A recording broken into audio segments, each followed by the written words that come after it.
ভাতের সাথে যদি একটু শাক ভাজা থাকে তাহলে কিন্তু পরিমাণের তুলনায় একটু বেশি ভাতটা খাওয়া যায়। তার জন্য আজকে কলমিলতা শাক ভাজা করব। চলুন রেসিপি শুরু করা যাক।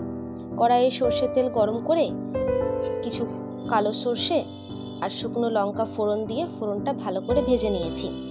তারপর কিছুটা পেঁয়াজ কুচি দিয়ে পেঁয়াজ কুচিটাকেও ভেজে নেব। আমার এই ছোট্ট চ্যানেলে যারা নতুন, অনুরোধ থাকবে চ্যানেলটিকে সাবস্ক্রাইব করে পাশে থাকা বেল আইকনটা ক্লিক করে অল নোটিফিকেশনটাকে অন করে দেবেন। তাহলে যে কোনো ভিডিও পোস্ট করার সাথে সাথে আপনাদেরকে নোটিফাইড করে দেওয়া হবে। পেঁয়াজটা ভালো করে ভাজা হয়ে গেলে শাক এবং আলু কেটে ধুয়ে রেখেছিলাম সেগুলোকে অ্যাড করে দিতে হবে। আমার এই রেসিপিটা যদি ভালো লেগে থাকে তাহলে একটা লাইক করবেন, কমেন্ট করবেন, পরিবারের সাথে শেয়ার করতে ভুলবেন না। আর পরের ভিডিওতে কিসের রেসিপি দেখতে চান আমাকে অবশ্যই কমেন্টের মাধ্যমে জানাবেন। আমি সেই রেসিপির ভিডিও নিয়ে যত শীঘ্রই সম্ভব আপনাদের কাছে হাজির হয়ে যাব। শাক আলু পুরোটা দেওয়া হয়ে গেছে।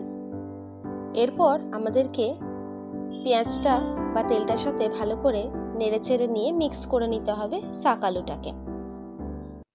এতে কিন্তু কোনো রকম এক্সট্রা জল দেওয়ার প্রয়োজন নেই। শাক থেকে অনেকটাই জল কিন্তু বেরিয়ে আসে। ভালো করে মিক্স করার পর দিয়ে দিলাম পরিমাণ মতো নুন। নুন দিলে তো বলার নয়, প্রচুর জল রিডিউস হবে। দিয়ে দিলাম সামান্য হলুদ আর দিলাম সামান্য পরিমাণে চিনি। তারপর ভালো করে মিক্স করে দিতে হবে নুন, হলুদ, চিনিটাকে। দেখুন জল বেরোনো কিন্তু শাক থেকে অলরেডি শুরু হয়ে গেছে। ভালো করে নুন হলুদটাকে মিক্স করবার পর আমরা ঢাকা দিয়ে রেখে দেব শাক আলুটা যেন ভালো মতো সিদ্ধ হয়ে যায়। কারণ কলমিলতা শাকে অনেকটা কিন্তু ডাঁটি ডাঁটি থাকে। আমরা যদি ভাবি শুধু ভেজে ভেজেই করব তাহলে অনেকটা সময় লাগবে। তাই সময় বাঁচাতে ঢাকা দিয়ে রেখে দিয়েছিলাম 4 থেকে 5 মিনিটের জন্য মিডিয়াম ফ্লেমে, যেন ভালো করে ভাজা হয়ে যায়। দেখুন বেশ সুন্দর ভাজা হয়ে গেছে। ভাজা বলতে ভালো করে সিদ্ধ হয়ে গেছে। এরপর খুন্তির সাহায্যে হোক কিংবা কোনো এক হাতার সাহায্যে হোক আমাদেরকে আলতোভাবে থেতো করে নিতে হবে।